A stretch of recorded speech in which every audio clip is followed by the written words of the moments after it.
Hello students, I welcome you all to today's session. I hope all of you are doing good. So today's topic is nutrition in animals. Let's learn about modes of procuring food, process of nutrition in animals, nutrition in human beings, the human digestive system. In chapter 1, you have learnt about different modes of nutrition and the process by which plants get their food. Do you know how animals get their nutrition? Animals get their food from plants, either directly, that is by eating plants, or indirectly, that is by eating animals that feed on plants. Some animals eat both plants and animals. Similarly, many of us like either animal food like egg, fish, chicken, etc., or plant food like vegetables, fruits, etc., or both. But whatever we or the animals eat is either an animal or a plant product.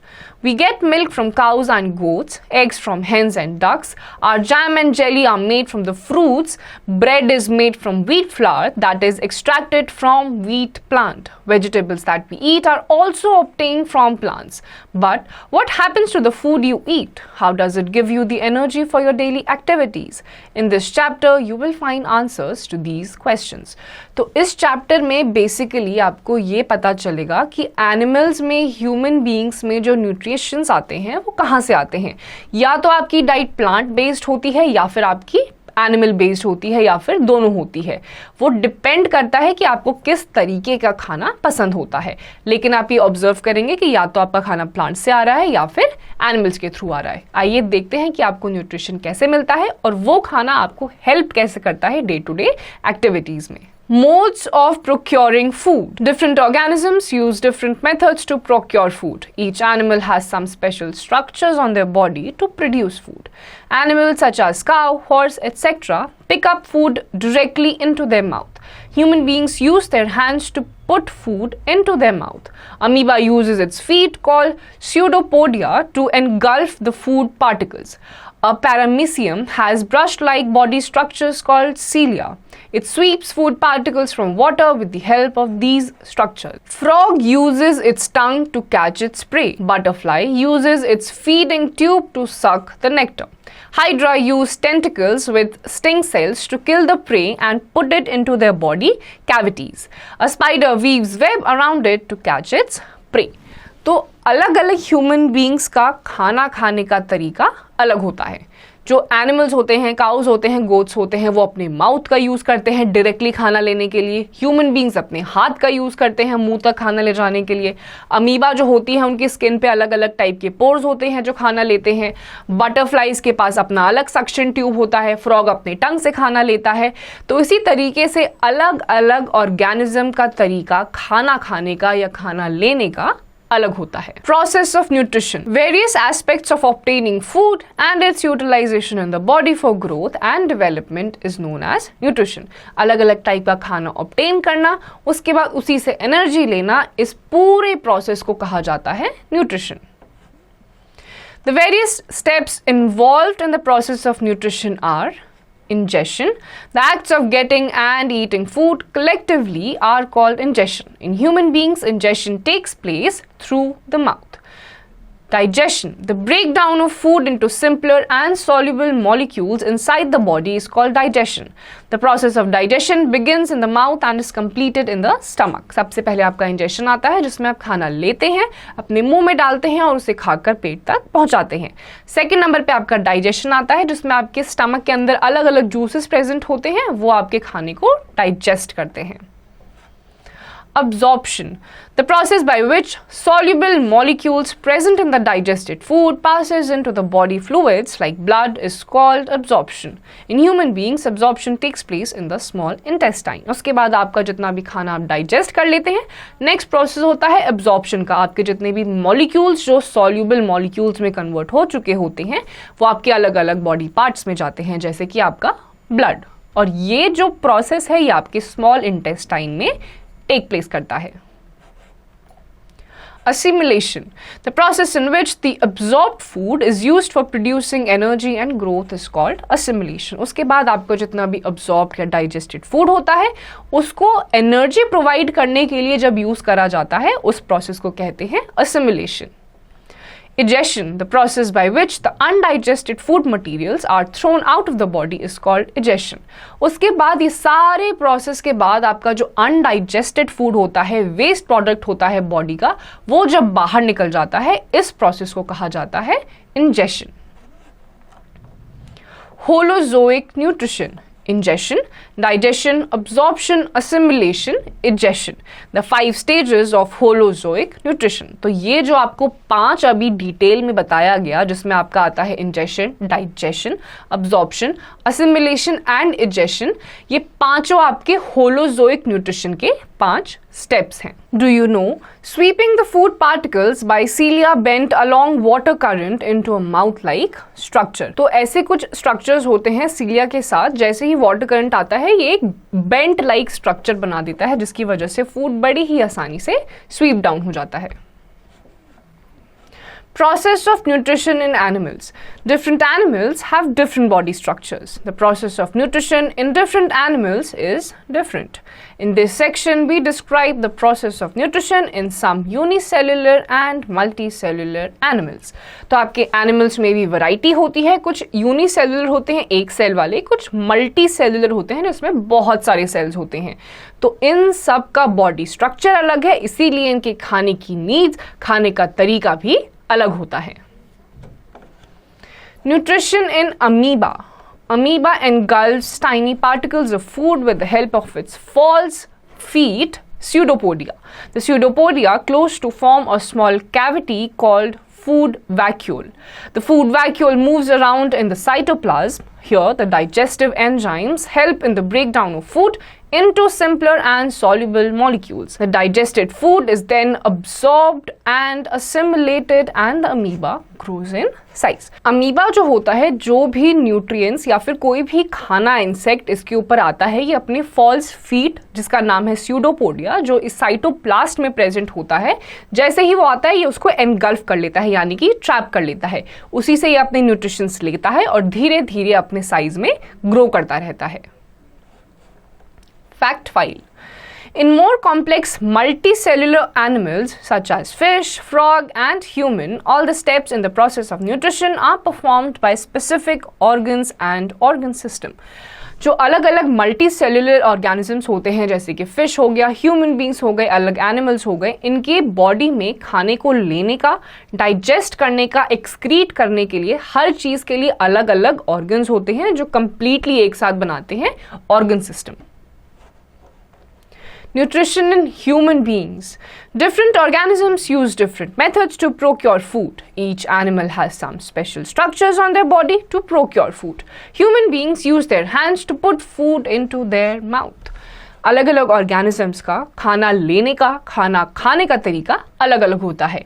Human beings जो होते हैं वो अपने hands का use करते हैं अपना खाना मुंह तक ले जाने के लिए. Before we describe the process of digestion, you must learn something about the functions and care of teeth. तो इससे पहले कि आप ये जाने कि डाइजेशन, डाइजेस्टिव सिस्टम, खाना किस तरीके से ह्यूमन बींग्स में फंक्शन करता है, उससे पहले ये जरूरी है कि आपके माउथ, आपकी ओरल कैविटी और टीथ को अच्छे से हेल्दी कैसे रखा जाता है. Do you know different organs use different methods to procure food. Each animal has some special structures on their body to procure. Various steps involved in the process of nutrition are ingestion, digestion, absorption, assimilation, egestion. Amoeba engulfs tiny particles of food with the help of its false feet called pseudopodia. अलग अलग organisms, अलग अलग structure, अलग अलग खाना लेने का तरीका. जैसे कि ह्यूमन बींग्स खाना अपने हाथों से लेते हैं, कुछ एनिमल्स डायरेक्टली माउथ से लेते हैं, किसी किसी में पूरा न्यूट्रिशन के 5 स्टेप्स इन्वॉल्व होते हैं जो अभी हमने ऊपर पढ़ा था. अमीबा जो होता है वो अपने फॉल्स फीड स्यूडोपोडिया के थ्रू अपना खाना एनगल्फ करता है. अलग अलग ऑर्गेनिजम्स, अलग अलग खाने का तरीका, अलग अलग एक्सक्रीशन का तरीका. Do it. अब कुछ क्वेश्चंस हैं स्टूडेंट्स जिनके आंसर्स आपको खुद से देने हैं. Fact file. The honeybee, after locating the food source, returns to the hive and performs a type of dance. Other bees got the information about the direction of food through the dancing movement. If the food is near the hive, a round dance is performed. If the food is far away, It dances in all directions until it gets faint. तो जैसे ही किसी एक honey bee को हनी का source पता चलता है, ये वापस अपने हाइव यानी कि अपने घर में जाके एक अलग टाइप का डांस करती है, जिससे बाकी बीज को पता चलता है कि उनको खाना मिल चुका है। अगर हाइव के पास में ये सोर्स ऑफ फूड है तो ये उसके आजू बाजू डांस करती हैं, और अगर बहुत दूर होता है तो अपने हाइव में ही डांस करके बाकी बीज को इन्फॉर्मेशन देती है कि हमें खाने का सोर्स मिल चुका है। The human digestive system. The food that we consume is very complex and cannot be utilized by the body as such. To make it usable, it has to be converted into simple forms. This work is done by digestive system. The digestive system of man consists of an alimentary canal and associated glands. तो एक human body जो खाना खाती है वो बहुत ज़्यादा complex होता है और आपकी बॉडी एज इट इज़ उसे अब्जॉर्ब नहीं कर सकती, तो उसको ब्रेक डाउन करना अलग अलग फॉर्म्स में इम्पॉर्टेंट होता है, जो आपके बॉडी के अलग अलग ऑर्गन्स करते हैं। इसमें आपका सबसे पहले एलिमेंट्री कनाल आता है और उसके साथ जुड़े हुए अलग अलग glands. Alimentary canal. In humans, the alimentary canal is a long tube about 9 meters long. It has the following parts. Number 1, mouth. 2, oral cavity, buccal cavity. 3, esophagus, food pipe. 4, stomach. 5, small intestine. 6, large intestine. And 7, anus. तो human body का जो alimentary canal होता है, it is a long tube, कम से कम 9 metre लंबी ये ट्यूब होती है, जिसमें आपका माउथ आता है, ओरल कैविटी यानी कि बकल कैविटी आती है, उसके बाद आपका इसोफेगस, यहाँ पे फूड पाइप होता है वो आता है, फिर नीचे जाके स्टमक आता है, स्मॉल इंटेस्टाइन आता है, लार्ज इंटेस्टाइन आता है, उसके बाद लास्ट में आपका एनस आता है, जहाँ से आपका वेस्ट प्रोडक्ट एक्सक्रीट होता है। तो एलिमेंट्री कैनाल शुरू होता है आपके माउथ से, खत्म होता है एनस पे। Number 1, mouth. Mouth is a large opening through which we ingest food. It leads into an oral cavity. It is bounded by upper and lower jaws, which are provided with teeth. At the floor of the mouth is a muscular tongue. The tongue performs many functions like tasting of food, helping in its mastication and swallowing. In the mouth, open the ducts of salivary glands. These secrete saliva. Saliva helps in digestion. It breaks down the starch into sugars. It also makes it easier to swallow the food. सबसे पहला आपका alimentary canal में mouth आता है, जिसकी मदद से आप खाना लेते हैं। आपका अपर जॉ, लोअर जॉ, टंग में प्रेजेंट आपके अलग अलग टेस्ट बड्स, माउथ में प्रेजेंट सलाइवरी ग्लैंड जो सलाइवा सिक्रीट करते हैं, जिसकी मदद से आपका ग्लूकोज स्टार्च में कन्वर्ट हो जाता है, स्टार्च शुगर्स में कन्वर्ट हो जाते हैं, और उसके बाद आपका जो सलाइवा है वो आपके खाने को सॉफ्ट भी करता है, जिसकी मदद से आप बड़ी आसानी से अपने खाने को स्वॉलो कर सकते हैं। Second, teeth. We have 2 sets of teeth in our lifetime. The first set of teeth, milk teeth, are there when we are babies till about 6 years. When these fall out, permanent teeth take their place. There are 32 permanent teeth in our mouth. तो आपकी पूरी life time में 2 set of teeth होते हैं। सबसे पहला milk teeth, जो आपकी जब बचपन से लेकर 6 साल की उम्र तक लगभग ये आपके मुंह में रहते हैं। ये टेम्पररी टीथ होते हैं। जैसे ही ये धीरे धीरे गिरने लगते हैं, उनकी जगह पर आते हैं आपके परमानेंट सेट ऑफ टीथ, जो कि टोटल 32 इन नंबर होते हैं। Fact file: Chewing pan masala, tobacco is not good for your teeth and oral cavity. Good sparkling teeth enhance your personality. Tobacco, पान या पान मसाला खाना आपके दांतों के लिए, ओरल कैविटी के लिए बिल्कुल भी अच्छा नहीं होता है। ये आपके दांतों को खराब कर देता है। There are 4 types of teeth. They are the incisors, canines, premolars and molars. तो आपके टीथ के भी 4 टाइप्स होते हैं। सबसे पहले आपका आ जाता है incisors, canines, premolars and then molars. The front 4 teeth in each jaw are called incisors. They are flat in shape and help in biting the food. Next to the incisors are the canines. They are sharp and there are 4 canines in total, 2 in each jaw. They are meant for tearing food. तो सबसे पहले आपके सामने के जो अपर और lower jaw में 4 flat दांत होते हैं, जो खाने को बाइट करने के लिए काम आते हैं, उनको इंसिजर्स कहते हैं। इंसिजर्स के जस्ट साइड में दोनों अपर और लोअर जॉ में टोटल मिला के 4 होते हैं। अब दोनों साइड में जो होते हैं उनको कहा जाता है कैनाइन्स। ये आपके खाने को टीयर करने के लिए यूज करे जाते हैं। The premolars and molars are used for grinding and crushing the food. Premolars are next to the canines. They are 8 in total, 4 in each jaw, and the next 3 teeth to the premolars are called molars. They are 12 in total, 6 in each jaw. उसके बाद आपके canines के just बाद में आपके आ जाते हैं premolars और मोलर्स। प्रीमोलर्स आते हैं, प्रीमोलर्स के बाद आपके मोलर्स आते हैं, और ये प्रीमोलर्स और मोलर्स मिलके आपके खाने को ग्राइंड करने में, क्रश करने में हेल्प करते हैं।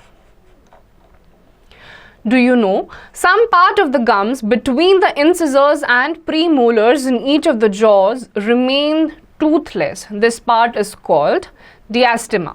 In carnivores, the last premolars in the upper jaw have very sharp curves for cracking bones and tearing off shearing flesh. तो आपके जो सबसे पीछे के मोलर्स होते हैं गम्स के बीच में, ये अलग अलग कार्निवोरस एनिमल्स में भी आपको देखने को मिलेंगे, जो बहुत ज़्यादा स्ट्रॉन्ग होते हैं और आपके खाने को अच्छी तरीके से च्यू, ग्राइंड एंड क्रश करने में हेल्प करते हैं। Milk teeth and permanent teeth. When a child is born it has no teeth. Then the first set of teeth grows slowly during infancy. Between 6 to 8 years, they fall.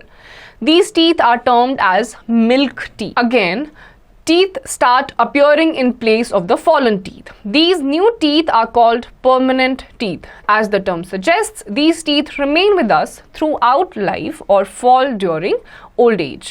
Proper care of teeth is essential for your health and personality.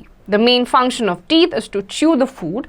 The process of chewing of food is called mastication. In this process, saliva is mixed with food. तो आपके जो दांत होते हैं वो total 2 sets होते हैं आपके through out the life time. जब आप पैदा होते हैं तो आपके मुंह में कोई दांत नहीं होते, फिर 6 से लेकर 8 साल तक आपके जितने भी मिल्क टीथ जो धीरे धीरे ग्रो करते हैं वो उसके बाद झड़ना शुरू हो जाते हैं। उनकी जगह पे परमानेंट टीथ आते हैं जो आपकी लाइफ टाइम रहते हैं, या फिर जब आप बुजुर्ग या बुढ़े हो जाते हैं, ओल्ड एज में जाके ये गिरना शुरू हो जाते हैं। आपके जो टीथ होते हैं इनकी केयर रखना बहुत ज़्यादा इंपॉर्टेंट होता है, वरना ये खराब हो जाएंगे। और आपके जो टीथ होते हैं ये बेसिकली सिर्फ इनका काम है खाने को चबाने का, और इस चबाने का जो प्रोसेस होता है इसको मैस्टिकेशन कहा जाता है। आपका खाना सलाइवा में मिक्स होता है और आपका खाना सॉफ्ट हो जाता है। Fact file: All the milk teeth do not fall at one time. The process is gradual. आपके जो दूध के दांत होते हैं वो सारे के सारे एक साथ नहीं गिरते हैं, ये धीरे धीरे गिरते हैं। Activity 1. Aim to study human dentition. Materials required: a set of denture and classroom friends. Procedure: ask your teacher to get a complete set of denture from the dentist who visits your school. Count the number of teeth and observe the different shapes of the teeth in each jaw. Now, ask your friend to open her mouth wide enough to be able to see all the teeth properly. Identify the different types of teeth and compare it with the denture. Observation: you will see that the number of teeth per jaw in the denture is 16, representing the denture of an adult. Your friend will have only 14 teeth in each jaw. The shape of the individual tooth in your friend's jaw will be similar to that of the denture. Similarly, tell your friend to observe your dentition. Conclusion: children like you have 28 permanent teeth. This is because the last 4 molars, called wisdom teeth, are yet to erupt. तो आप अपने school में एक activity कर सकते हैं, जैसे कि अपने स्कूल में जो डेंटिस्ट विजिट करते हैं अपनी टीचर की मदद से उनसे एक डेंचर मांगिए। डेंचर बिल्कुल आपके जो ह्यूमन ओरल कैविटी होती है बिल्कुल उसके साथ रिजेंबल करता है, और धीरे धीरे आप मैच करिए अपने दांतों को और डेंचर के दांतों के साथ। आपके टोटल जो आपकी एज ग्रुप है उसमें आपके मुंह में जितने दांत हैं वो टोटल 28 होंगे, क्योंकि बाकी के जो 4 दांत होते हैं वो जिनको विजडम टूथ कहा जाता है वो इस एज में नहीं निकलते हैं, वो धीरे धीरे जो एडल्टहुड आती है तब ग्रो करते हैं। Number 3, esophagus, food pipe. The esophagus is also called the food pipe. The esophagus is a 30-centimeter tube which connects the oral cavity and the stomach. The food that we eat is pushed down the esophagus to the stomach by peristaltic movements. उसके बाद mouth के बाद आपका आ जाता है esophagus, जो आपकी food pipe होती है जिसकी मदद से आपका खाना पेट तक जाता है। ये यहाँ से लेकर आपके पेट तक 30 सेंटीमीटर की एक लंबी ट्यूब होती है जिसकी मदद से आपका खाना फूड पाइप से होते हुए स्टमक तक पहुंच जाता है। Number 4, stomach. The esophagus leads to the stomach. The food travels from the mouth to the esophagus and then reaches the stomach. The stomach is a bag-like structure. Here the food is mixed with the gastric juices and some hydrochloric acid secreted by the gastric glands of the stomach. These gastric juices help in the digestion of food in an acidic medium. The acid helps in killing germs present in the food. Proteins are digested in the stomach. उसके बाद आपका आ जाता है stomach तक जब आपका खाना पहुंच जाता है उसके बाद अलग अलग जूसेस प्रेजेंट होते हैं जिसमें हाइड्रोक्लोरिक एसिड भी होता है। यह आपके खाने के जितने भी बैक्टीरियाज होता है उनको मार देता है। उसके बाद आपके जितने भी प्रोटीन्स होते हैं फूड से उनको एक्सट्रैक्ट करके स्मॉल इंटेस्टाइन से होते हुए पूरे बॉडी पार्ट्स में पहुंच जाता है। Do you no, during vomiting the muscles of your esophagus relax and those of the abdomen contains stomach, intestines and other organs, and diaphragm, muscular wall below rib cage contracts. Due to these movements, the content of the stomach comes out forcefully through the mouth. This is called vomiting. तो vomiting जब आपको होती है आपकी oesophagus की जो muscles होती हैं वो रिलैक्स कर जाती हैं, लेकिन रिब केज के जस्ट पीछे जो डायफ्राम मसल्स होती हैं वो कॉन्ट्रैक्ट करती हैं, आपका इंटेस्टाइन कॉन्ट्रैक्ट करता है, उसकी वजह से आपका जो खाना होता है वो वापस ऊपर की तरफ पुश हो जाता है। Number 5, small intestine. The small intestine is the longest part of the digestive system. It is a highly coiled tube and is about 7 meters long. In the small intestine, the food is mixed with bile juice and pancreatic juice. Bile is secreted by the liver and the pancreatic juice is secreted by the pancreas. These juices are important in the process of digestion. The small intestine also absorbs the nutrients from the food. उसके बाद आपका खाना जाता है small intestine में और यहीं पे लिवर से बाइल जूस सिक्रीट होता है, पैंक्रियाटिक ग्लैंड से पैंक्रियाटिक जूसेस सिक्रीट होते हैं, जिसकी मदद से आपका खाना अलग अलग छोटे छोटे फॉर्म्स में डिवाइड होके सारे प्रोटीन्स, न्यूट्रिएंट्स, जितनी भी वैल्यूज होती हैं वो अलग अलग बॉडी पार्ट्स में अब्सॉर्ब होती हैं। Number 6, large intestine. The last organ of the digestive system is the large intestine. The large intestine absorbs water and also removes undigested solid wastes from the body in the form of feces through the rectum, anus. Last में आपका आ जाता है large intestine. इसमें जितना भी आपका undigested food होता है, वेस्ट प्रोडक्ट होता है, वो एनस के थ्रू बाहर एक्सक्रीट हो जाता है. Fact 5, glands are the organs of human body that secrete liquid products for carrying out various functions of the body. आपकी ह्यूमन बॉडी में अलग अलग ऑर्गन्स में अलग अलग ग्लैंड्स होते हैं जिनके अलग अलग फंक्शंस pre-decided होते हैं. What happens to the food in alimentary canal? The alimentation process. Raw food undergoes numerous changes in the alimentary canal. In humans and other multicellular organisms, the various activities of nutrition are performed by special organs. Ingestion takes place when food is taken in the mouth, chewed by the teeth, mixed with saliva and swallowed. The saliva in our mouth is secreted by the salivary gland. Saliva contains ptyalin, salivary amylase, which converts starch to a simpler compound called maltose. तो आपका जो alimentary canal बहुत ही complex process को follow करता है. Food हर एक अलग अलग ऑर्गन में अलग अलग केमिकल प्रोसेस को गो थ्रू कर रहा होता है. सबसे पहले आप इंजेक्शन करते हैं फूड का, यानी कि माउथ में डालते हैं, सलाइवरी ग्लैंड से सलाइवा सिक्रीट होता है, आपका खाना सॉफ्ट होता है, स्टार्च जो होता है शुगर में कन्वर्ट होता है, आपका जितना भी स्टार्च होता है वो सिंपलर कंपाउंड में कन्वर्ट हो जाता है जिसका नाम होता है मैल्टोज. Enzymes.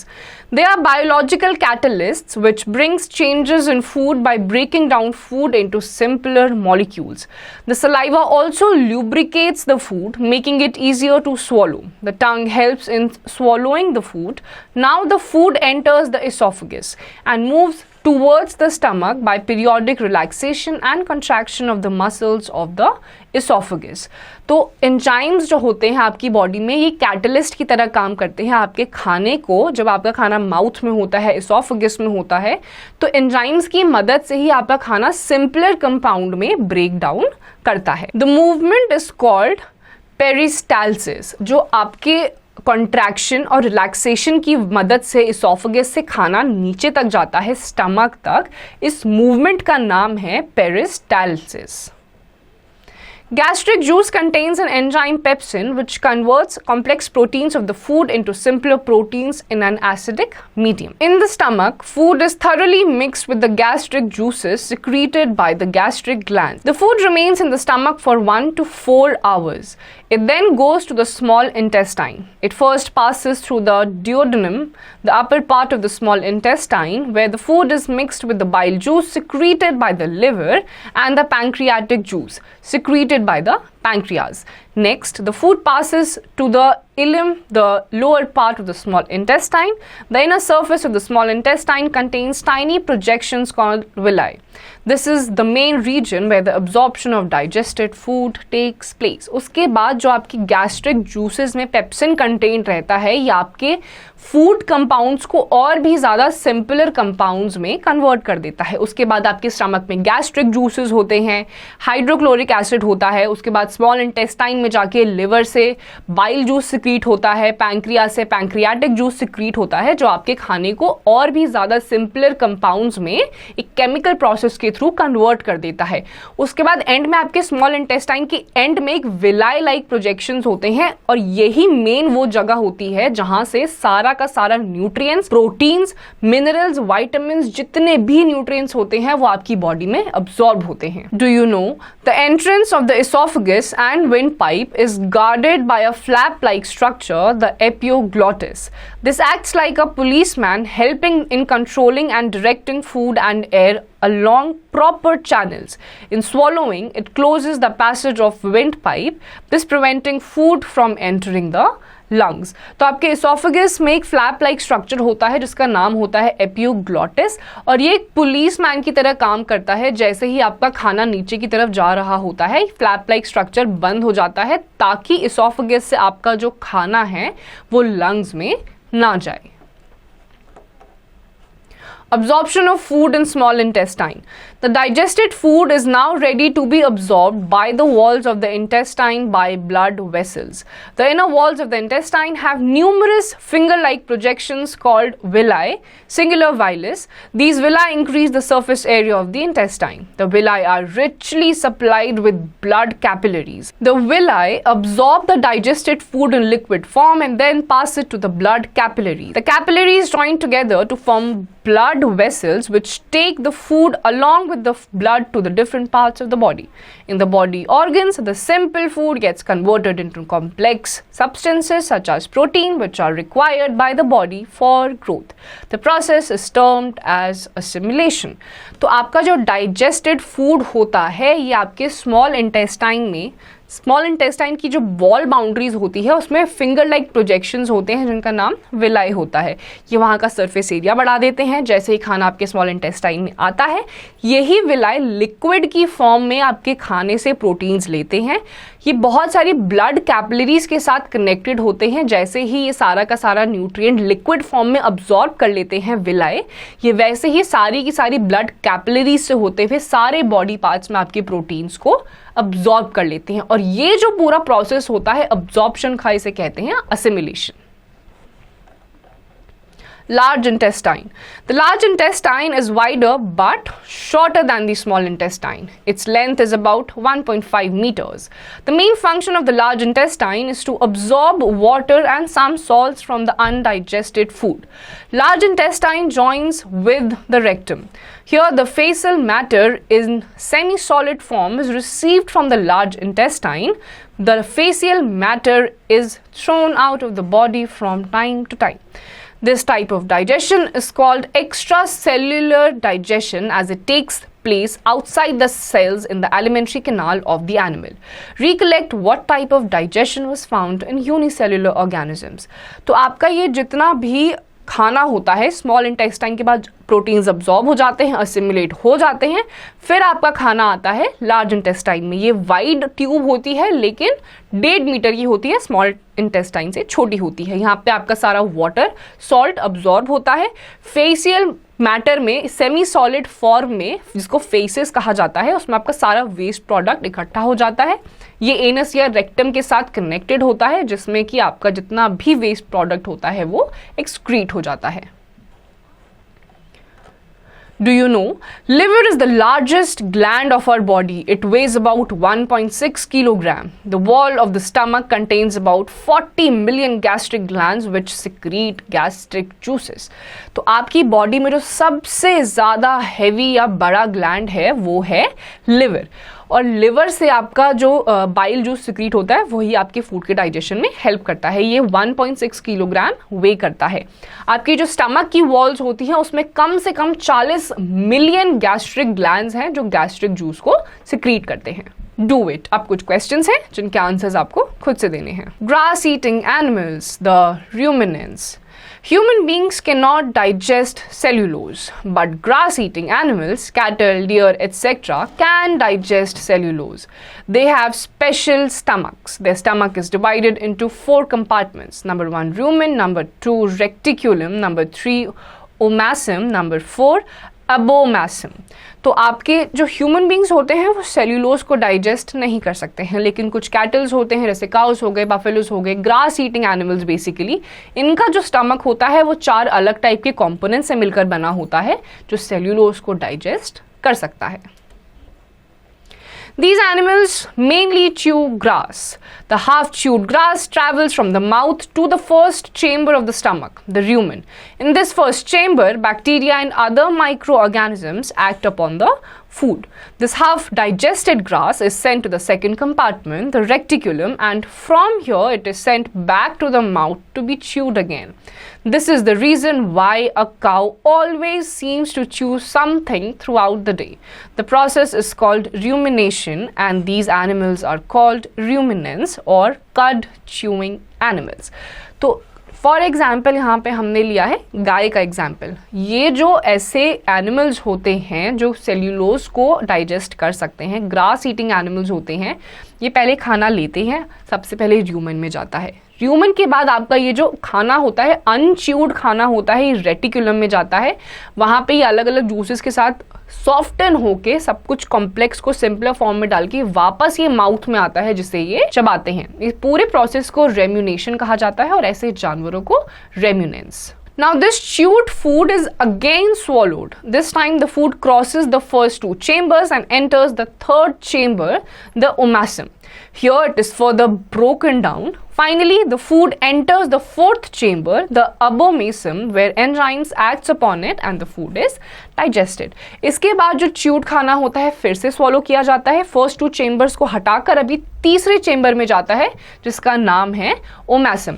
यहाँ पे आप जितने भी एंजाइम्स होते हैं, प्रोटीन्स को एब्जॉर्ब करते हैं, सारा प्रोसेस होता है। उसके बाद आपके अबोमेसम में जाता है जहाँ पे आपका अनडाइजेस्टेड फूड एक्सक्रीट हो जाता है। ये है ruminants का complete digestive tract. Do you know herbivores such as ruminants have larger small intestine than carnivores? जो ruminants होते हैं इनकी जो intestines होती है ये बाकी सारे जितने भी animals होते हैं carnivores जो होते हैं उनसे बड़ी होती है। Keywords: nutrition, the process of obtaining food by an organism to survive and grow healthy. Holozoic organism, an organism that obtains nourishment by ingesting complex organic forms of food, mostly in solid state.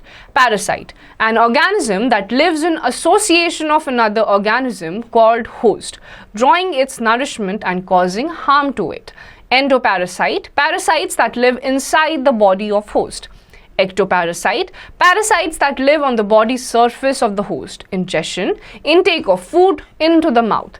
Digestion, the breaking down of complex food into simple absorbable particles by the action of enzymes. Intracellular digestion, digestion that occurs within the cell. Extracellular digestion, digestion taking place outside the cell with the help of alimentary canal in higher animals. Assimilation, absorption of digested food and its mingling with the body juices. Digestion, the removal of undigested food, that is deification. Enzymes, these are chemical substances secreted in alimentary canal which help in digestion of food. Respiration, a process of oxidation to produce energy required by the body to do work and maintain body temperature.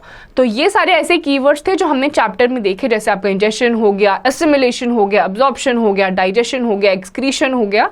ये सारे अलग अलग nutrition के parts हैं, animals में किस तरीके से होता है, यूनिसेल्युलर बॉडीज में किस तरीके से होता है, मल्टी सेल्युलर बॉडीज में किस तरीके से होता है, ये सारी चीजें हमने डिटेल में जानी। Points to remember. Nutrition is the process of obtaining food. Nutrition in heterotrophs involves 4 stages: ingestion, digestion, absorption, and egestion. The basic nutrients present in a properly balanced food include carbohydrates, fats, proteins, vitamins, and minerals. Animals are holozoic. They differ in their mode of ingestion of food. In humans, the alimentary canal, which begins from mouth and ends at anus, carries out the nutritional phases using enzymes and muscular action. Enzymes act as catalysts to help in digestion of ingested food. Respiration is an anabolic process which involves oxidation of food to produce energy in all living organisms. The blood present in blood vessels help absorb the food in small intestine and then transports the absorbed food from the liver to body cells. तो ये सारी चीज़ें हमने इस chapter में देखी। Nutrition, heterotrophic nutrition किस तरीके से होता है, ऑटोट्रॉफिक किस तरीके से होता है, क्या अलग अलग स्टेप्स होते हैं, यूनिसेल्युलर बॉडीज किस तरीके से खाना इंजेस्ट करती हैं, ह्यूमन बींग्स में कितने तरीके के होते हैं, रूमिनेंट्स क्या होते हैं, एंजाइम्स किस तरीके से कैटलिस्ट की तरह फंक्शन करते हैं आपके खाने को अब्जॉर्ब करने के लिए, लिवर से क्या जूसेस निकलते हैं, पैंक्रियाटिक जूसेस क्या हेल्प करते हैं, स्मॉल इंटेस्टाइन में विलाई लाइक प्रोजेक्शंस होते हैं जो बाकी सारी ब्लड कैपिलरीज से कनेक्टेड होते हैं, जो आपका सारा का सारा खाना पूरी बॉडी पार्ट्स में अब्जॉर्ब करा के ट्रांसपोर्ट करवाते हैं। So students, here comes the end of this chapter. इस चैप्टर की जितनी भी एक्सरसाइजेस हैं वो आपको खुद से करनी है।